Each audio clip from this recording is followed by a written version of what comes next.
We need to start with an injury, given the timing of the season. What's the latest on Will Day? Have you got nothing? You don't have to start on injury at all, but fair enough.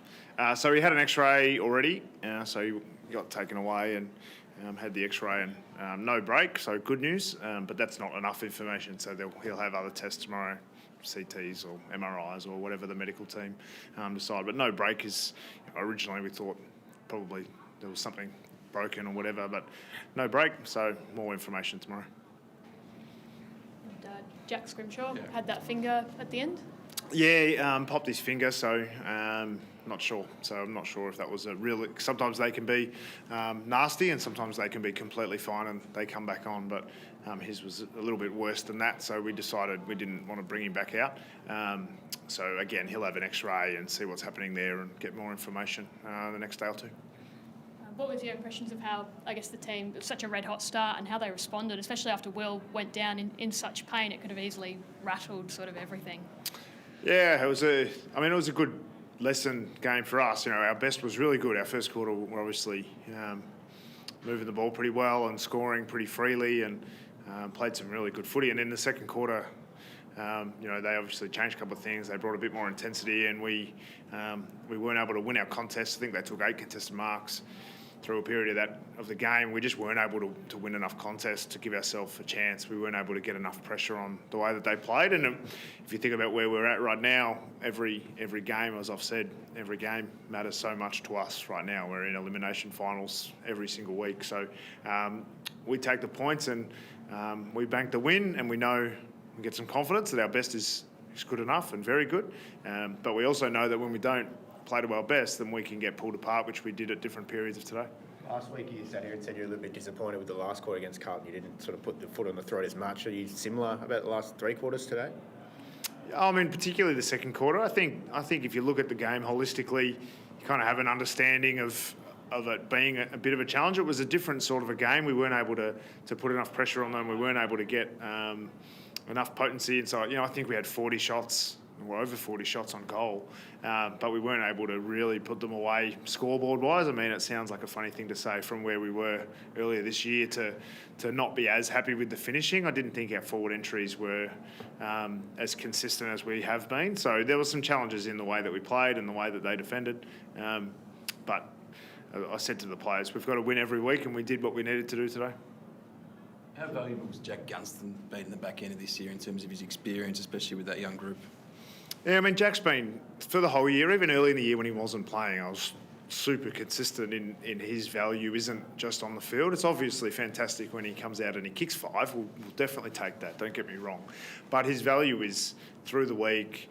There was the last shot at goal from Kelshaw, he held it like a left.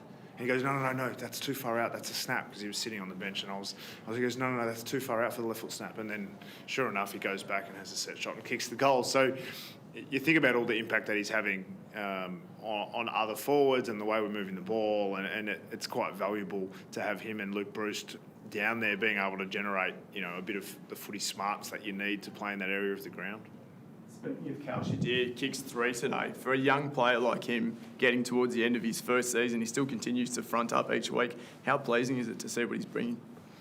Yeah, I mean, I've been wrapped with Kelshaw. I think the thing when you watch Hawthorn games, you probably value him more than the people who don't watch and just look at a stat sheet. I think, he always lands on his feet. He always is putting pressure on. He's a chaser. He wants to do the team things, and great that he has 5 shots on goal and kicks 3 again today, and hopefully it's a big week for him.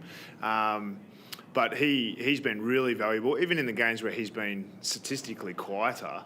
His impact in the air to make sure that our smalls get a good look at the ball has been far more than you would expect from a 19-year-old key forward. Luke Bruce coming in at quarter time like he did, is that as much? Is that the max his body can take? It's like, obviously you've got him in as a sub to ideally bring him on with a quarter or so to go.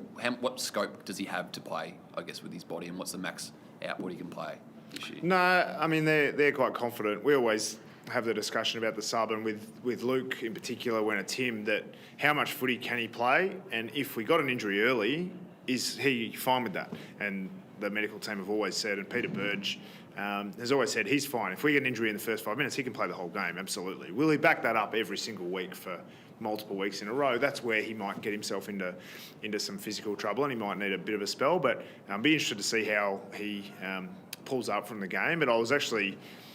Well, you're never happy for a player to get injured. Luke getting a bit more game time in this one is actually good. It's good for him and good for us because we get a bit of an assessment on what his body can handle and whether or not we could play him as the full game, which we may do next week.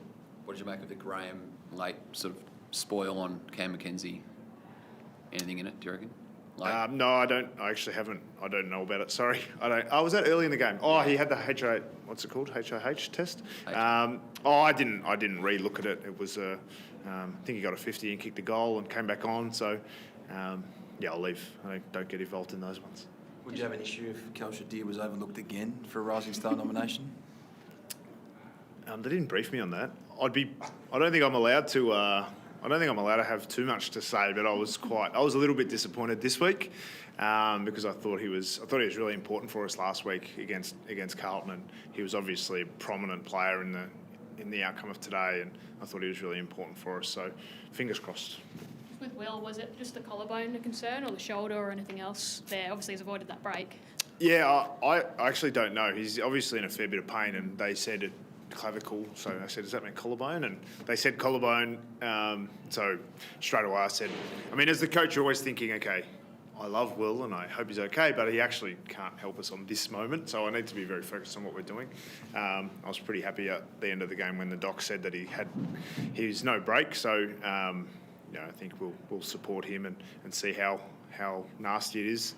He could be, I mean, at this stage, the information I have, he could play next week or he might not play again for the season. We actually have no idea. You just have to wait another 24 hours. Jia was laid out last week with his calf tightness. Didn't get up for this week. Are you expecting he might play next weekend? Yeah, interesting one with Chankworth. I mean, he really very conservative last week. I thought he could have played. He still was training and we went the really conservative and it just sort of stayed hanging around. So he again could play, but really important player for us. And obviously with his injury history, if he was to hurt himself properly, that would probably end his season. And at a time like this, and particularly with now we get, Will and Jack Scrim coming off today, so we ended with 3 on the bench. If he was playing in this game, it would have really exposed him and meant we wouldn't have wanted to do that. So it would have put extra load onto the other boys. So I think we've managed it well, and hopefully he'll be back sooner. Sam, noticed last week, not sure if you did it this week, that you get amongst the team song. Were you in there today, and why do you do that? A lot of coaches. I thought just all the coaches, if I'm really honest, I just thought all the coaches did that. So I've always done it. I don't know any different. Thanks for noticing that. You're just going to try and get Ariane Titmus in the next couple of weeks, given what she provided during the week?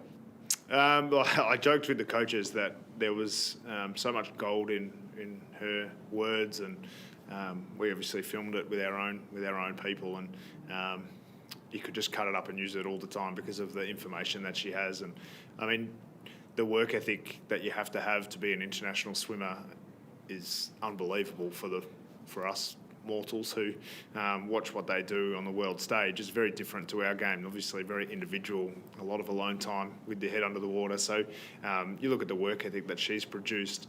If that can inspire our players in any way, then obviously we'll continue to use it. But I think when you have Hawks fans of that calibre, you try and use them wherever you can. We'll just take one more at the time. How do you continue to keep the momentum going? Obviously, it's been a big run from 0-5 to where the team sits now. How do you continue to keep it going? Obviously, next week, North Melbourne, and then hopefully finals coming up after that. Yeah, I mean, the reality of the players know what the reality of the season is. So I think now we win, we're in. So it's not, we sort of, last week it was like we need win, and that might not even be enough, these games. But I think now the way some of the other games have gone, if we win, we play finals. So if I have to help with the motivation, I think we're probably not deserving to be there. I think our players will be heavily motivated to make sure that we get an opportunity which, many thought was going to be a fair way away. And the opportunity that's at our door is super exciting, obviously. But I don't think we're a group that at this point are willing or have had the lack of mental discipline to look too far ahead. We haven't had that luxury all year. So this week will be another final for us. Thanks, guys.